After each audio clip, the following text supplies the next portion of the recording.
Erased Destiny 2, The Knower. Chapter 14, Sharing Time and Space. Keeping the promise she made to her friend, Marigold went to the vineyard after finishing her work at the court.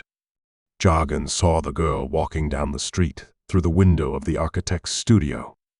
He excused himself for the family celebration and hurriedly teleported to his new home. He ordered the staff to disappear from view, changed into the outfit that the girl had chosen for him, and waited on the porch. He counted his breaths, but found it difficult to control his emotions.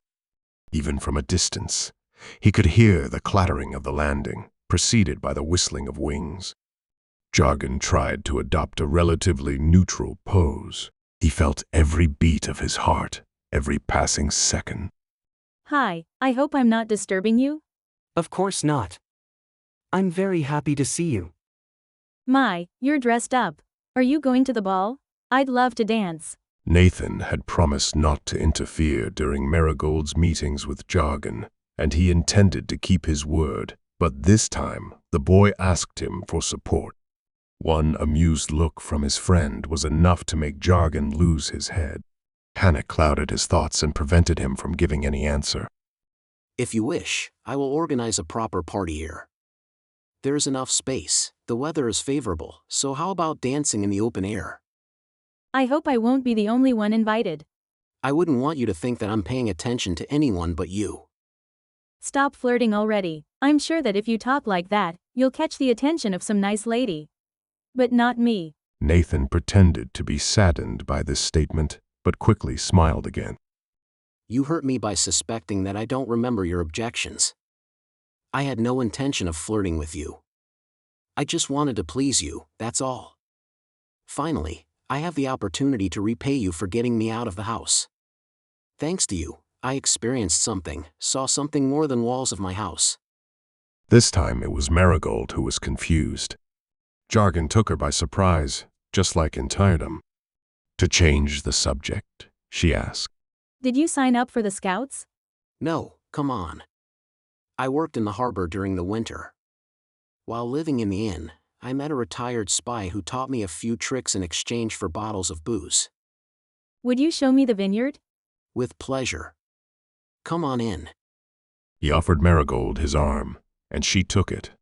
She didn't want to refuse the courtesy of a boy who was trying so hard to show himself in the best possible light. They entered a spacious wooden hall. The beams crossing above their heads made it look like a huge barn. On both sides of the room, there were stairs leading to the cellars.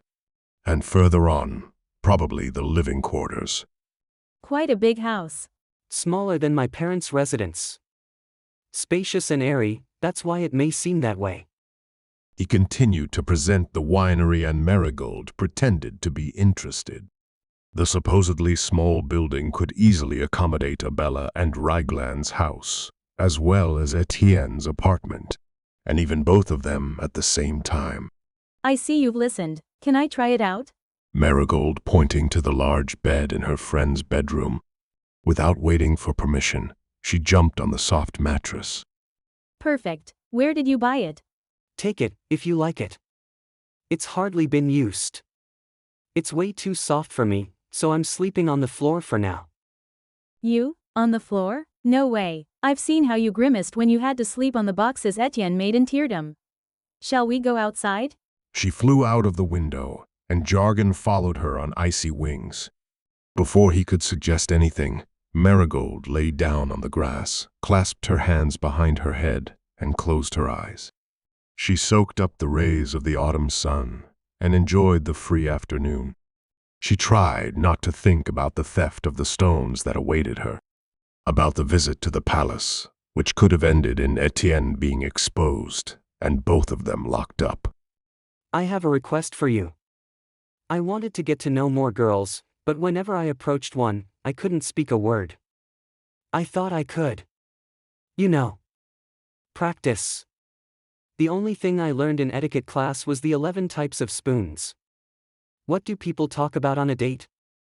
You're asking me? I've never been on one. I can set you up with Rose. She is considered an outstanding romance specialist, at least in Wolf's Rome. Couldn't you? No, I am not a well-born lady. I can't talk about anything, expect the staff to fill my glass or move with dignity in high heels. I can't do calligraphy, singing, cooking, baking, crocheting or act like a lady at all.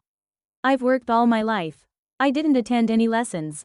Angry words guided Joanna's steps to the garden. Woman hid around the corner and listened to the discussion from there. She was breathing heavily, as if someone had suddenly tied her corset too tightly. Cyril was telling the truth. Jargon really tried to bond a relationship with Marigold, and she was doing everything she could to get him to leave her alone. Do you think that's what I want? I don't know what you expect from me. I'm just trying to make you realize that we have practically nothing in common. I wouldn't even be able to pretend to be a lady from your circle. I'm sorry, I'll go now. You've built a nice house. May you live here long and peacefully. She jumped up and whistled at Artos. Without thinking about what he was doing, Jargon hugged his friend as tightly as he could. Don't go. Not like this. I'm sorry. I didn't think about what I was saying. Goldie. I don't have anyone but you. Please forgive me. I won't flirt with you anymore. They sat down again, and Joanna breathed a little more freely. The crisis seemed to have been averted, and without her help. Shall we take a walk? With pleasure. I'll show you the vines. They've grown quite nicely, we're in the middle of the harvest. I'll pack you some fruit, what do you say? They walked away from Joanna, who was eavesdropping, so she quietly retreated to the road where she had left the carriage. She sat down inside to calm her nerves. It was difficult for her to hate the girl, who was actually doing Joanna a favor. Although the woman did not understand why someone like Marigold would reject Jargon's advances, she was grateful to her. I'm sorry, I don't know why I got upset. Tell me. Why did you think I expected all these things from you? I'm not looking for a girl who looks like my mother. I'm sorry. Marigold said nothing more, so Jargon didn't push it. He plucked bunches of grapes for her, stealthily observing the changes taking place on her face. He didn't want to make her sad. He didn't want to bring up unpleasant memories from her past life. And who are you looking for? Someone who will let me be free.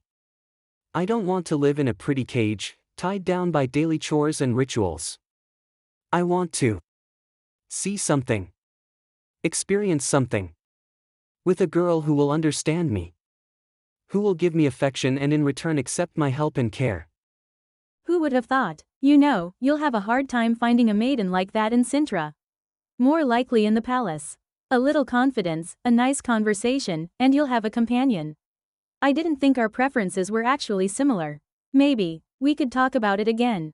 But not today. What are you going to do in next days? Anything I could help you with?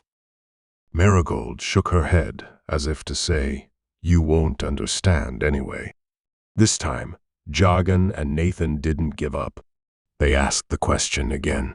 Marigold closed her eyes. What was she supposed to answer?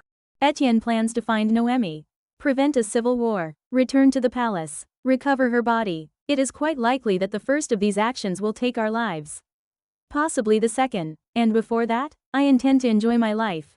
Go on a date. Have a kiss with a handsome guy. Go to the spring ball, exceptionally in the company of a man. You are invited, if you feel like taking part in any of these activities. And Nathan? Are you going to look for him? Me? How should I do it? Yes, but I'm afraid I won't have enough time and energy. Maybe it's for the best. Nathan loved Noemi very much. I don't want to force him to take my side or hers. Nathan was born in the desert. Unfortunately, he remained faithful to the customs and superstitions of the desert for the rest of his life. Of the two of us, Nathan was the one who liked searching and stealing. I wish I had watched him at work. Strange as it may seem for Etien, the statement woke Nathan from a short nap. He could see that she needed support, and he intended to provide that support, the best he could do in Jargon's body. He could tell Etien his secret, but Noemi, Etien was looking for her. Was he ready to face their daughter? To fight her, and maybe even kill her? No, not with Jargon. Can I help you with something? If you had to steal something closely guarded, from a place where you're not allowed to be, how would you go about it? Ten had just voiced the problem that had been keeping her awake at night. She had set herself the task of obtaining the stones because she had no one else to turn to. She hoped that discussing the matter with someone more alive than her reflection in the mirror would help her come up with a sensible plan for the break-in. Nathan assumed that the object could be easily moved and that the Crystal Palace was the place of action. Meeting any of the residents involved the risk of being exposed, so he considered various scenarios, including offering his own participation. But how would he justify it? The pyramid of understatements he had built up increasingly limited his room for maneuver. Not that I have ever steal anything, but I would start by observing the owner of the object. To determine the place where the thing is kept in the most convenient time to carry out the operation. The owner hasn't used the object for a long time. He doesn't need it. Long-term observation is also out of the question. Firstly, I'm not allowed to be there. Secondly, mind mages are quick to figure things out. In that case, put the target to sleep with a spell. Or stun him with a club. Hide the body, take on the owner's appearance and ransack his house. Etien smiled at the boy. He spoke just like Nathan, and he suggested a bold, yet feasible and highly likely scenario. I'll do it. Thank you. You know, you'd be a good seeker. Better than a mage, if you ask me. Etien, wait please. How do you plan to get your body back? Would it require killing Marigold? Even if it happens so, I would resurrect her. My body is kept in the palace, underground, but getting there is very difficult. So the first step is to convince Zuzu to give me my body back. Then the second step would be to make Gabriella or Longori move me from Marigold's body to my old vessel. If that fails, I would go to the land of death. For that, I need to have someone to take me back from there. But the most important thing is to have a place to live, don't you agree? I certainly do. I wish I could create a body for you. Etien started to laugh. She understood Nathan's words as Jargon's way of getting rid of her from Marigold's life. I told you I won't interfere in your romance with Marigold, didn't I? For creating bodies, you need two things only: vast amount of magical energy and magical clay. The second ingredient is in possession of Longori. But meeting her would expose me to death mages. That is why I didn't decide to do it yet. Plus, I don't have enough energy right now. Even with crystals of power. But I have an idea. If Zuzu doesn't cooperate, I shall use other resources. Nathan smiled. That was Etien, he remembered. Planning everything, thinking about possible scenarios, collecting resources. Etien, who didn't see problem anywhere, maybe something that required more time and effort. Is Etien the best ruler they could ever have, according to Fidelis?